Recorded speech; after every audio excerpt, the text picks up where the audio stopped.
লাভ লাভ লাভ। কোরবানি ঈদে এভাবে ধামাক্কা দেবে জনপ্রিয় অভিনেত্রী অপু বিশ্বাস কেউ কখনো স্বপ্নেও ভাবতে পারেনি। একটি সাক্ষাৎকার অনুষ্ঠানে ডাকা হয়েছিল এই অভিনেত্রীকে। অপরূপ সাজে সেজে সেই অনুষ্ঠানে হাজির হন তিনি। যে দ্বিতীয় ব্যক্তিকে নিয়ে এতদিন ধরে অপুর প্রেমের গুঞ্জন শোনা যাচ্ছিল, সেই ব্যক্তির ছবি স্ক্রিনে দিয়ে অপু বিশ্বাসকে বলা হয়েছিল, তাকে নিয়ে আপনাকে দুটি সংলাপ বলতে হবে এবং আপনাকে বুঝিয়ে দিতে হবে আপনার বর্তমান জীবনে সেই সবকিছু। উপস্থাপকের মুখে একথা শোনার পর অপু বিশ্বাস দুটি গান গাইলেন। দুইটি গানের মধ্যে একটি হলো আকাশ এত মেঘলা, যেও না কো একলা, আর অন্যটি হলো 100% লাভ লাভ লাভ। তাহলে কি সত্যি সত্যিই নতুন করে প্রেমের সম্পর্কে জড়িয়েছেন অপু বিশ্বাস? বহুদিন ধরে শাকিব খানের কথা শুনতেই পারতেন না অপু বিশ্বাস। বর্তমান শাকিব খান এবং অপু বিশ্বাসের মধ্যে দূরত্ব বেড়েছে অনেক।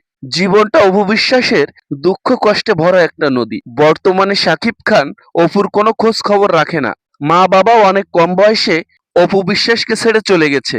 তাই বুঝি আবারও নিজের মনের মতো করে নতুন করে সংসার সাজাতে চাইছেন এই অভিনেত্রী। উপস্থাপকের স্ক্রিনে দেওয়া ছবির পরিপ্রেক্ষিতে অপু নিজের গলায় গান গেয়ে দর্শকদের বুঝিয়ে দিলেন আসল সত্যটা। বিভিন্ন ইন্টারভিউতে অপু বিশ্বাস বরাবরই বুঝিয়েছেন, সে আমার ভালো বন্ধু, আর একজন ভালো বন্ধুই ভালো প্রেমিক হতে পারে। এমনটাই নয়, অপু বিশ্বাসের কণ্ঠে তেমনটাই প্রকাশ পেয়েছে।